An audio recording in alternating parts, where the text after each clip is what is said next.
பெரியவர்கள் சார்ந்து பெரியோர்கள் அனைவருக்கும், பெற்றெடுத்த அன்பு சார்ந்த தாய்மார்கள் அனைவருக்கும், உடன் பிறவாத சகோதர சகோதரிகள் அனைவருக்கும், வருங்கால வாலிபர்களுக்கும் எதிர்கால இளம் சிங்கங்களுக்கும் காலையில் காடு சென்று மாலையில் வீடு திரும்பி இந்த மண்ணையெல்லாம் பொன்னாக மாற்றக்கூடிய இடமே அன்பு சார்ந்து விவசாய பெருங்குடி மக்களுக்கும், நாடு போற்றுகின்ற பெருந்தலைவர்களுக்கும் மற்றும் விழா கமிட்டியாளர்கள் அனைவருக்கும், நாடகத்தை நடத்திக் கொண்டிருக்கும் மாபெரும் அன்பு சார்ந்த கிராமத்தார்களுக்கும், இந்த நாடகத்துக்கான வருகை தந்துள்ள சுற்று வட்டார நாடக கலா ரசிக பெருமக்கள் அனைவருக்கும், நாங்கள் நடத்தி கொண்டிருக்கும் இந்த நாடகத்தில் எங்களையும் அறியாமல் சொற்குற்றம், பொற்குற்றம், இசைக்குற்றம், அபிநய குற்றம் ஆகிய எந்ததொரு குற்றம் இருந்தாலும் குற்றம் என்பதை நீக்கி குணம் என்பதை மட்டும் நாங்கள் கைகளில் கொண்டு நாங்கள் 1000மோ 5000மோ எவ்வளவு தவறுகள் செய்தாலும் தப்புக்கு தக்கன யாரும் ஊர்ல காசு கண்ணியை மட்டும் பிடிக்கணும்ன்ற எண்ணம் மட்டும் வந்துடக்கூடாது.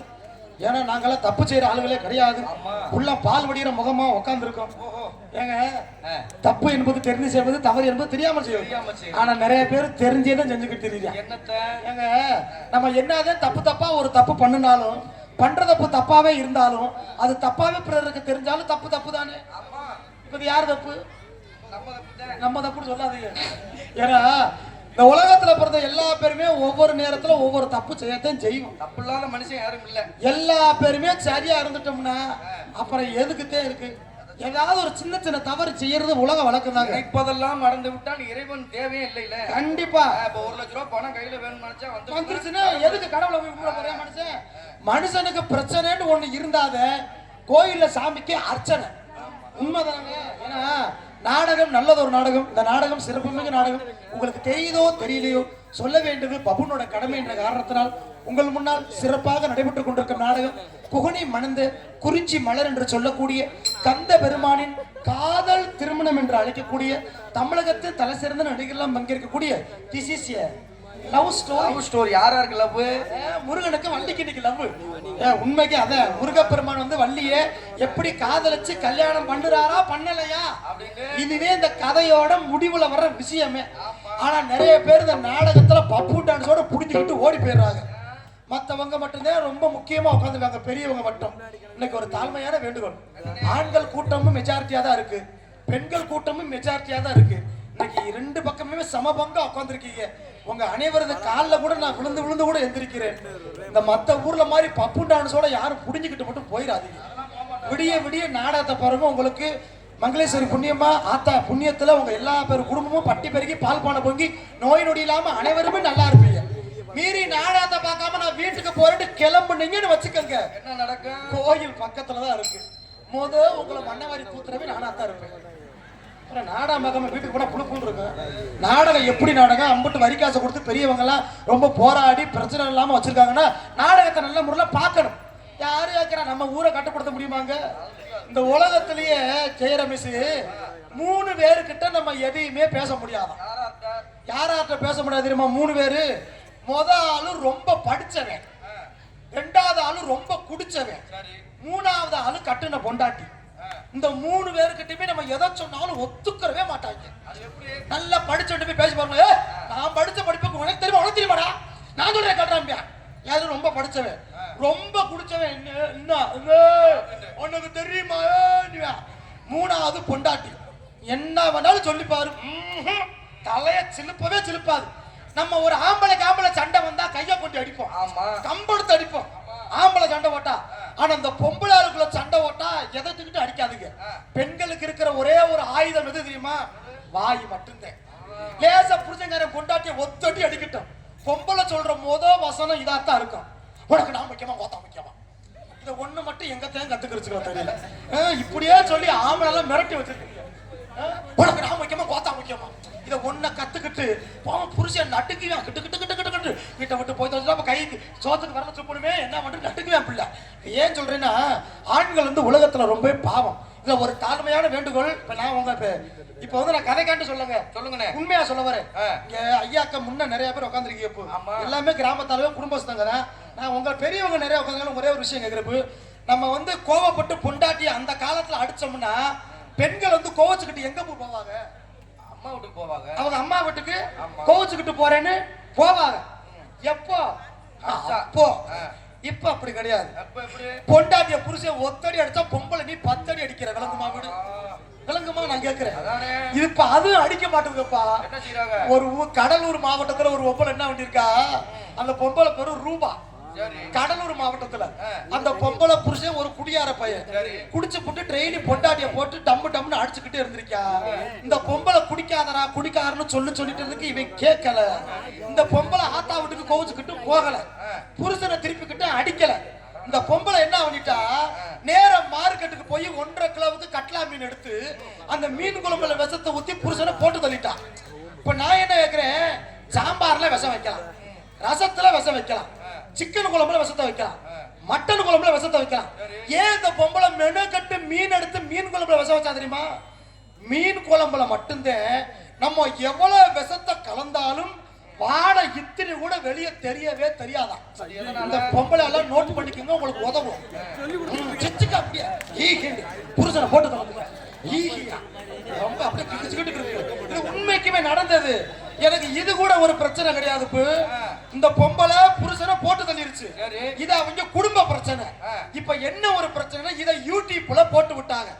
எப்படி போட்டுருக்காங்கன்னா, கட்டிய கணவனை மீன் குழம்பில் விஷம் வைத்து கொன்ற மனைவி பகிரங்கமாக கைது. யூடியூப்ல போட்டு விட்டேன். இதுக்கு 3 பொம்பளைங்க இத பார்த்துட்டு கீழே 3 பொம்பளைங்க கமெண்ட்ல போட்டுருக்காளுங்க. எப்படி எனக்கு அந்த பொம்பளைய மேல டென்ஷன் வந்து என்னடியா போட்டாங்க, புருஷனை கொன்ற மனைவி இருக்குல்ல, அதுக்கு கீழே ஒரு பொம்பளை கமெண்ட்ல கேட்டிருக்கா, புருஷனை கொல்லுற அளவுக்கு அந்த விஷம் எந்த கடையில விற்கும், அட்ரஸ் கொஞ்சம் சொல்லுங்கன்னு கேட்டிருக்கா. சக்கலத்தி மக. ரெண்டாவது லூசு முட்டை என்ன கேட்டிருக்கா, அந்த விஷத்தை வந்து குழம்பு கொதிக்கிறப்ப ஊத்தணுமா இறக்கி வச்ச பின்னாடி ஊத்தணுமான்னு கேட்டிருக்கா. மூணாவது ஒரு கிறுக்க முட்டை கேட்டிருக்கா, அரக்கல மீனுக்கு 1 டப்பா ஊத்தவா காட்டப்பா ஊத்துனா போதுமா. 3 சுரட்ட முட்டைங்க. இப்பெல்லாம் புருஷனை போடுறவங்க இருக்கலாமா? இங்க இருக்கிற ஆண்களுக்கு உங்க காலில் விழுந்து கேட்கிறேன், தயவு செய்து சொல்றேன், இனிமே உங்க வீட்டுல பொண்டாட்டி மீன் குழம்பு வச்சா பொண்டாட்டி உப்பு பார்க்க விடுக்க போய் தலையிட்டு. அப்படி மீன் குழம்பு வைக்க பயமா இருந்தா நண்டு குழம்பு வச்சு அதுவும் சாம்பார் மூடிக்கிட்டு போடு. இன்னைக்கு நிறைய ஆம்பளைக்கு உசுருக்கு உத்தரவாதம் இல்லாம இருக்கு. ஏன்னா ஒரே ஒரு தாழ்மையான வேண்டுகோள் தான், ஆம்பளைகளை பொறுத்தளவு நீங்க என்ன சொன்னாலும் நாங்க இதுவும் போட்டு பழகிட்டோம். ஏன் தாய்க்கு பின்னாடி தாரம்னு சொல்லி வச்சா, தாய் தகப்பை இல்லாத இருந்து நிரப்புற இடத்த கட்டிய பொண்டாட்டியால மட்டும்தான் நிரப்ப முடியும். பெண்களுக்கு ஒரு தாழ்மையான வேண்டுகோள், உங்க காலில் விழுந்து கேட்கிறேன், தயவு செய்து ஆண்களை கொஞ்சமாவது மதிங்க. நாங்க ஆம்பளை என்ன கேட்கிறோம், என்ன உங்க மனசுல கூட நீங்க எங்களுக்கு இடம் கொடுக்க வேணாம். அப்புறம் அட்லீஸ்ட் ஓத்தாங்கோப்பையும் கொண்டு வர பீரல் மசூலையாவது இடம் கொடுக்கணும்னு கேட்கிறோம். 7 அடுக்கலுமே பொண்டாட்டி புடவை தான் இருக்குது, ஆம்பளை சட்டப்பெல்லாம் ஆங்கர்ல தூக்குல மாதிரி இருக்குது. பார்த்திருக்கியா? ஆமா. எந்த ஆம்பளை சட்டையாவது பீரல்ல இருக்குன்னு சொல்லி போற நான் நாங்கட்டு தூக்கிடுவேன். அது இல்ல. இந்த 15,000 போட்டு வாங்குற பிரிட்ஜ்ல பொம்பளை இடத்த வைக்கிறீங்க. அழுகி போன தக்காளி மசூல், பழைய மோர் பாக்கெட்டு, தயிர் பாக்கெட்டு, புளிச்சு போன இந்த இது தயிர் நொட்டு லோசுக்கு எல்லாத்தையும் விற்கிதுங்க. அதே ஆம்பளை கிட்ட 1 வாரம் பிரிட்ஜை நீங்க கொடுத்து பாருங்க, கதவை திறந்தா சும்மா கூலிங் ஐட்டமா அடிக்கிருக்கேன். என்னென்ன ரமேஷ், இந்த உலகத்துல எல்லா பேருக்கும் பலவிதமான பிரச்சனை இருக்கும். ஏன்னா இந்த உலகத்துல நம்ம 1000 விஷயம் சொல்லலாம், சொன்னாலும் சில மனசு ஏத்துக்கிறோம், சில மனசு ஏத்துக்கிறாம போயிடும். இந்த உலகத்திலேயே ரொம்ப கொடுத்து வச்சாலும் யாரு தெரியுமா? யாரு? திருடை மட்டும்தான். கலவணி போய் சொல்ற அப்படியே நான் சப்பாடு போய் பேசல, உண்மைக்குமே திருடன் பொழைக்க தெரிஞ்சு ஆளு. எப்படி சொல்றீங்க? பள்ளிக்கூடம் போக தேவையில்லை, பரீட்சை எழுத தேவையில்லை, எங்கன்னா எதை உருவுறானா வித்து போட்டு துண்டு போட்டு செவனேண்டு எடுத்துருவா மனுஷன். ஆனா உண்மைக்குமே திருடுறது லேசில் நினைக்கிறேன். எங்க ஊருக்குள்ள ஒரு திருட்டு பையன் உண்மைக்குமே இருந்தியா. எப்படி அந்த திருட்டு பையன் எப்படி கேட்டீங்கன்னா, வாசல் இருக்கிற பிளாஸ்டிக் கப்ப கூட களவாண்டு போயிருக்கான். அவ்வளவு லோக்கல் திருட்டு பையன். இவன் செய்யற செயலுனால இவனுக்கு கெட்ட பேர் கிடையாது. அவனை பெத்தா பாத்தீங்களா தாயி, அவங்க அம்மாவால தலை நிமிந்து ஊருக்குள்ள நடக்க முடியல. அந்த அம்மா ஒரு கருவேப்பிலை கொத்தமல்லி வாங்க கடைக்கு போனா கூட ஊர்ல போய் கேவலமா பேசுவாங்க. எப்படி களவாண்டி பையில பெத்தவன் அப்படின்னு. இந்த திருட்டு பையில பெத்ததுக்கு இவெல்லாம் நேரம் தூக்குல தொங்கி செத்துருக்க வேணா, மானம் கட்ட சிரிக்கி களவாண்டி பையில பெத்து விட்டு நிமிந்துகிட்டு திரியறாவாரு. இப்படி இந்த பொம்பளை கேவலமா பேச ஆரம்பிச்சிட்டான் பாரு. மயம் செஞ்ச தப்புக்கு யார போட்டு தப்பா பேசுறாங்க? பெத்த ஆத்தாவை. இத ஒரு நாள் அந்த திருட்டு போய் கேட்டுக்கிட்டே இருந்திருக்கான். ஆஹா, நம்ம செய்யற திருட்டுத்தனத்தினால நம்ம தாயெல்லாம் அப்புறம் தப்பா பேசுறியா? ஆமா, நம்ம தாய தப்பா பேசுற இந்த திருட்டு தொழில் நமக்கு தேவையா? இனிமே விட்டு சொல்லிவிட்டு அவங்க அம்மா காலில் ரமேஷ் நடு நிக்க ஓடி போய் விழுந்திருக்கான். அம்மா என்ன மன்னிச்சிருமா, நான் செஞ்சதெல்லாம் தப்புதாமா, இனி நான் திருந்தி பொழைக்கிறேம்மா, என்ன மன்னிச்சு ஏத்துக்கமான்றான். சரி, 1000 தான் சொன்னாலும் இந்த பெத்த மனம் பித்துன்றா. 1000 திருட்டு பயலா இருந்தாலும் தாய் மனசு கேட்காம காலில் விழுந்த பிள்ளைய அந்த அம்மா தூக்கி விட்டு சொல்லுச்சா, தம்பி இனியாவது நீ திருந்தி நல்லபடியா மனுஷனா வாழ்றா தம்பின்ட்டு காலில் விழுந்த மயனை தூக்கி விட்டு நடந்து போகுது. காலில் இருக்கிற கொலுசை காணாம், படுத்துக்கிட்டு முட்டை கொலுசை திரும்பிங்களா. திருடனாய் பார்த்து திருட்டாவிட்டால் திருட்ட ஒழிக்க முடியாது. ரமேஷ், அமெரிக்காவுல 10 விஞ்ஞானிகள் போராடி ஒரு மிஷினை ஒண்ண கண்டுபிடிச்சாங்க. சரி, என்ன மிஷின் தெரியுமா? திருடர்களை கண்டுபிடிக்கிற மிஷின். பரவாயில்லையே, அமெரிக்காவுல மிஷினை கண்டுபிடிச்சிட்டேன். கண்டுபிடிச்சு இந்த மிஷின் ஒர்க் ஆகலான்னு செக் பண்ணணும்ல. இப்படி பயங்கரமான கூட்டம் ஒரு இடத்துல போய் மிஷினை வச்சு சுவிட்சியை ஆன் பண்ணி விட்டுருக்காங்க. ஆன் பண்ணா அந்த மிஷின் என்ன பண்ணுச்சா, 10 செகண்ட்ல 100 திருடனை கண்டுபிடிச்சு கொடுத்துச்சான். உடனே அமெரிக்காக்காரன் கண்டுபிடிச்ச கண்டுபிடிப்புக்கு வெற்றி கிடைச்சு சந்தோஷப்பட்டான். அந்த மிஷினை உடனே ஜப்பான்காரன் வாங்கிட்டான். அவனு கூட்டம் ஒரு இடத்துல சுவிட்ச் ஆன் பண்ணி விட்டுறியான். 20 செகண்ட்ல மொக்க மொக்க 300 திருடனை கண்டுபிடிச்சு கொடுத்தான் மிஷின். உடனே நம்ம தமிழ்நாட்டுக்காரன் அந்த மிஷினை வாங்கி சுவிட்ச் ஆன் பண்ணிட்டு திரும்பி தானே வாத்தியான் மிஷின் அந்த முட்டையை தூக்கிட்டு போயிட்டான். எங்க பார்த்தாலும் சித்திரவதை, எங்க பார்த்தாலும் வாழ்க்கையில எதங்க கொண்டு போக போறோம்? எல்லாமே குறுகிய காலம் தான். வாழ்ற வரைக்கும் சந்தோஷமா இருக்கணும். இதுல என்ன ஒரு கொடுக்கணும்னா, நல்ல கூட்டம் கடலா இருக்கீங்க, அனைவருக்கும் மனமார்ந்த நன்றி. நாடகம் பாக்குறதுலாம் பெருசு இல்ல. இங்க கன்னியாமங்கலம் கிராமத்துல நல்ல ஒரு மங்களசுந்தரி அம்மா அருளால நல்ல நாடகம் நடக்குது.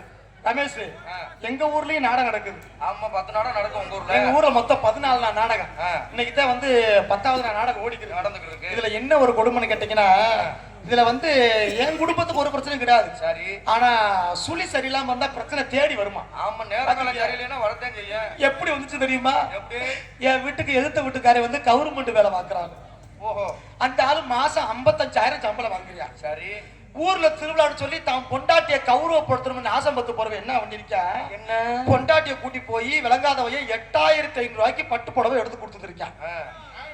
சரி, அவன் பொண்டாட்டிய கௌரவப்படுத்த அவன் எடுத்து கொடுக்குறான். நமக்கு தேவையா? அந்த பொம்பளை அமுக்கிக்கிட்டு இருக்காம வீட்டுக்கு போறேன் என் பொண்டாட்டி கிட்ட விரிச்சு காட்டிக்கிருந்தா. எதையா பாத்தியாடி? 8,500 ரூபாய் என் பொண்டாட்டிக்கு சொல்ல வேணும். நான் வீட்டுக்கு போறேன், கண்ணை காசிக்கிட்டு இருக்கிறான். ஏங்க உனக்கு வாக்கப்பட்ட எல்லா சொகத்தை கொட்ட அவன் 8,500 ரூபாய்க்கு பணம் கேவலப்படுத்திட்டான். இந்த உசுரை வச்சுக்கிட்டு உனக்கு வாக்கப்பட்டதுக்கு ஐயோ ஏன்டி ரொம்ப கொண்டாடுற? சரி, எடுத்து திட்டம் போட்டா. இங்க வாடி, இந்த நாடகத்தை என்கிட்ட போடாத. அவ 8,000 ரூபாய்க்கு புடவை எடுத்தா, உனக்கு 1 ரூபா நான் கூட போட்டு எடுத்தாதான் உன் கௌரவம் நிக்கும். அப்படித்தானே? நான் அந்த மாதிரி நான் விட்டு கொடுக்கல. பையில 10,000 தூக்கி வச்சேன். இங்க வா, கடைக்கு கிளம்பு. 10,000 வச்சிருக்கேன், என்ன வேணுமா எடுத்துக்கிறேன். என் பொண்டாட்டி அந்த நேரம் தான் என்னை உணர்ந்தா. கட்டுன புருஷன் ராத்திரி மகள கண்ணு முடிச்சு ஆடி சம்பாரிச்ச காசு இதை வெட்டி ஆக்க கூடாதுன்னு 8,000 ரூபாய்க்கு எடுத்தால. என் பொண்டாட்டி வெறும் 4,000 ரூபாய்க்கு மட்டும் போட கொடுத்தா. பரவாயில்லையா, தங்கமான பொண்டாட்டியா இருக்கா? போதுங்க, போதும். 4,000 ரூபாய்க்கு புடவை போதும். எனக்கு அப்படியே பூரிச்சு போச்சு. புருஷன் காசை வெட்டி பண்ணாம பொண்டாட்டி காப்பாத்திட்டு விளையாட்டு. ரமேஷ், அந்த சந்தோஷம் ஒரு 5 நிமிஷம் நீடிக்கல. மாமாண்டா என்னடின்னு இந்த சேலைக்கு மேச்சா ஜாக்கெட் மட்டும் ஒண்ணு எடுத்துக்கிறவாட்டா. சரி எடுத்துக்கிட்டு இப்பெல்லாம் பெரிய பெரிய சவலை கடையில ஜாக்கெட்டுக்குன்னு துண்டா ஒரு கடையை ஓபன் பண்ணி வச்சிருக்காங்கல்ல. ரமேஷ் அந்த கடைக்குள்ள போய் ஒரு ஜாக்கெட்டை தூக்கிட்டு வந்தா. இந்த ஜாக்கெட் தான் மாமா அந்த சேலைக்கு சேருது, எடுத்துக்கிற வாண்டா, எடுத்து தொலான்னு சொன்னு. கடைசியில ரமேஷ் ஜாக்கெட் துணியை பிரட்டி பாக்குறேன். ஒரு ஜாக்கெட் துணி விலை எவ்வளவு வரும்னு நினைக்கிறேன்? 250, ஒரு 500 இருக்கு. ஒரு 500 கூட வைங்க. என் பொண்டாட்டி சேலைக்கு மேச்சா ஜாக்கெட் எடுத்து வந்தால, அந்த துணியை பிரட்டி பாக்குறேன். ஜாக்கெட் துணி மட்டும் 5,500 ரூபாய் புல்லு போட்டுருக்கு. என்னடான்னு கேட்டா, ஆரியோ ஒர்க்கு, ஸ்டோன் ஒர்க்கு, மச்சத்தை புருக்கிட்ட ஒர்க்குன்னு 2 கைக்கு கல்லு வச்சிருக்காங்க. 5,500 ரூபாமியா. செத்து போச்சு. சரி போய் தொலை. பொண்டாட்டி ஆசைப்பட்டா, கௌரவம் முக்கியம். சரிங்க, 5,000 ரூபாய் போட்டு ஜாக்கெட் துணி எடுத்து போய் தக்கத்துக்கு டெய்லர்கிட்ட போனேன். ஏத்தா நீங்க சொல்லுங்கத்தா, ஒரு ஜாக்கெட்டுக்கு டெய்லருக்கு எவ்வளவு கொடுப்பீங்க? 500, 300. ஒரு 500 வச்சுக்கிறீங்களா? போதும்லத்தா. 500, 600 கூட வச்சுக்க. நான் கொண்டு போன ஜாக்கெட்டுக்கு இந்த டெய்லர் எவ்வளவு கட்டா தெரியுமா? தையக்கூலி காசு மட்டும் 3,000 ரூபாய் வேணும்யா. உனக்கு எதுக்கா 3,000? அப்பதான் அந்த ஆளு சொல்றியா, அண்ணே உன் பொண்டாட்டி தான் போன் அடிச்சு சொல்லுச்சு ஜாக்கெட்டுல சன்னல் வைக்கணுமா. சும்மாவா சன்னல் வைப்பாங்க? கொத்தனாருக்கு 1000 ரூபாய் கொடுக்கணும்னே, ஆசாரிக்கு 1000 ரூபானே, தக்கரை எனக்கு ஒரு 1000, சித்தால கூட சம்பளம் கைகிறாள் கிட்ட 3,000 ரூபாய் வரும்னு போய் தொடர. அவளுக்கு 3,000 கொடுத்து போட்டு ஜாக்கெட் துணிக்க 8,000 ரூபாய் செலவழிச்சு. ஜாக்கெட்டை போட்டுக்கிட்டு ஓடினேன் ரமேஷ் என் பொண்டாட்டி கிட்ட. 8,000 ரூபாய் போட்டு தச்ச ஜாக்கெட் இப்பயே போட்டுக்கிட்டு வா, நான் கண் குளிர பாக்கணும்னு. அவனும் ஜாக்கெட்டை போட்டுக்கிட்டு பெரிய துண்டை வச்சு பொத்திக்கிட்டே வந்தான். ஏண்டி 8,000 ரூபாய் போட்டு தச்ச ஜாக்கெட்டை வெளியே காட்டாம பொத்திக்கிட்டே வாரியடி ஏண்டி நீ கேட்டா? அப்பதான் அவ சொல்றா, அந்த நாசம்பத்தை டெய்லர் என்ன பண்ணிருக்கான்? நாசம்பத்து போறவே சன்னல பின்னாடி வச்சு தைக்காம முன்னாடி வச்சு தச்சிருந்திருக்கான்டா. அம்புட்ட பொழந்துக்கிட்டு இத போட்டா என்ன, நீ பொழந்துக்கிட்டு திருந்தா என்ன? நான் சேர்ந்த டெய்லர் விரட்டி வச்சிருக்கேன். எவ்வளவு தலை கொடுத்துருவான், எவ்வளவு அப்படிலாம் நிறைய ஊர்ல நிறைய பிரச்சனை ஓடிக்கு இருக்குது. அதனால சில பேர் காசுக்காரங்களும் இருப்பாங்க, சில பேர் ஏழ்மையானவரும் இருப்பாங்க. 500 ரூபாய்க்கு சேலை எடுத்து கொடுத்தாலும் நம்ம சந்தோஷமா வாங்கிக்கிறோம். இன்னொரு முக்கியமான விஷயம், ஆண்களுக்கு நல்லா கவனிங்க. பொண்டாட்டியை கூட்டிக்கிட்டு ஜவுளி கடைக்கு போறீங்களா, 1.5 மணி நேரம் கழிச்சு ஒரு புடவை எடுத்து வந்துச்சுன்னா பொண்டாட்டி தனக்கு புடவை எடுக்குதுன்னு அர்த்தம். போன செகண்ட்ல புடவையோட வந்துச்சுன்னா ஒண்ணு நாத்தனாளுக்கா இருக்கணும், ஒண்ணு மாமியாளுக்கா இருக்கணும். போய் தோலை எதையோ கட்டுறாளுங்க. அப்படித்தான் நிறைய வீட்டுல நடக்குது. இதெல்லாம் என் வீட்டுல நடக்கிறது. யூடியூப்ல போட்டாதான் செருப்பு அடிப்பா போட்டாட்டி. அதனால நல்ல முறையில ஆத்தாவை மனதார வணங்கி விட்டு நம்ம கலைப்பணியை சாருவோமா? நம்ம மங்கள சுந்தரிய மனதார வணங்கி விட்டு அப்புறம் பின்பு நம்ம கலைப்பணியை சாருவோம்.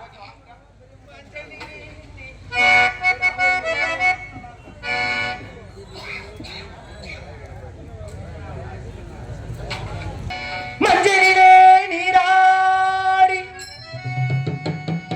குங்குமத்தால் பொட்டிக்கிட்டு பூவாடி காரியம்மா தாயே நீ மருளாடி வந்திடம்மா. தாயே உடுக்கை வம்பை முரசொலிக்கே உரிமை மேலும் தானொலிக்கே சித்தாங்கு அடைகட்டி தாயே நீ சீரி வந்திடம்மா. என் தனியாமங்கலம் கிராமத்தில் குடிகொண்டு இருக்கும் ஸ்ரீ மங்கள சுந்தரி அம்மன் ஆத்தாவே, ஆத்தாலே அழைக்கின்றேன், நீ ஆடி வந்திடம்மா. எங்கள் தனியாமங்கலம் கிராமத்திலே எங்கள் மங்கள சுந்தரி ஆத்தா தாயே, எங்கள் தனியாமங்கலம் கிராமத்திலே எங்கள் மங்கள சுந்தரி ஆத்தா தாயே, குறி சொல்ல வாடியம்மா எங்கள் குளங்காக்கும் மாரியம்மா. அம்மம்மா தனியாமங்கலம் கிராமத்திலே எங்கள் மங்கள சுந்தரி ஆத்தா தாயே.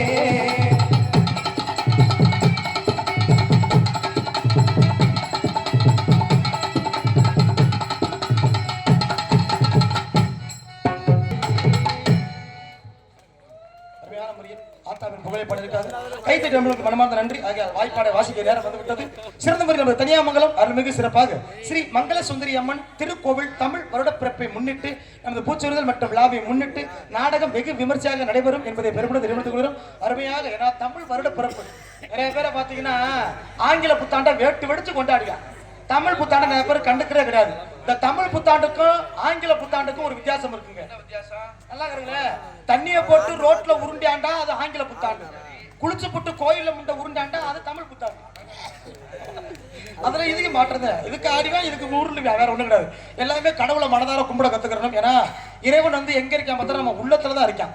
நல்ல முறையில கடவுள் கடவுள்னு சொல்றோம்ல, யாராவது சாமியை கண்ணார பாத்துருக்கோமா? பார்த்தது இல்ல. மனித ரூபத்துலதான் கடவுள் இருக்கா. இப்ப நீங்க 2 வீலர்ல போறீங்க, ஒரு வேலை தொடரப்ப நம்ம ரொம்ப ஸ்பீடா போறோம், திடீர்னு நம்ம ஒரு சில பேர் சைடு சாண்டை எடுக்காம போவோம் பாத்தீங்களா? அப்ப எடுத்து ஒரு 2 வீலர்காரர் சொல்லுவாப்ல, அண்ணே சைடு சாண்டுங்க. அந்த நேரம் நமக்கு அவர் தான் கடவுள். நம்ம உயிரை காப்பாத்த ஒரு செகண்ட்ல சொல்றாரு பாத்தீங்களா, அதுதான் கடவுள். இன்னொரு விஷயம் பாத்தீங்கன்னா, வீட்டை விட்டு கிளம்புறப்ப மியாவ் குறுக்க ஓடிச்சு என்ன சொல்லுவான்? பூனை குறுக்க வச்சுனா சகுனி தெரியல வீட்டுல தண்ணி குடிச்சு போண்டுவோம். நான் கேட்கிறேன், 8 பேர் கூடி இருக்கீங்களப்போ இது வரைக்கும் யாருக்காவது பூனை குறுக்க போய் ஏதாவது நடந்திருக்கா? கிடையாது. நிறைய பேர் வண்டியில ஓரப்ப நாய்க்கு குறுக்க போய் தான் ஆஸ்பத்திரியில கையை உடைச்சு காலை உடைச்சு படுத்து கிடைக்கான். அப்ப நாய் கட்டதா பூனை கட்டதா? நிறைய பேருக்கு விஷயம் புரிய மாட்டேங்குது. எல்லாமே சமமா தான் இருக்கும். நாம புரிஞ்சுக்கிற விதங்கள் மாறி மாறி வந்துருக்கோம்.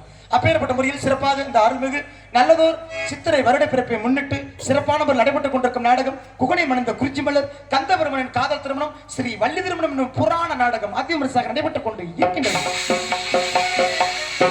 இந்த நாடகத்தில் நடிப்பு நாயகன் நடிப்பு சென்று எங்கு சென்றாலும்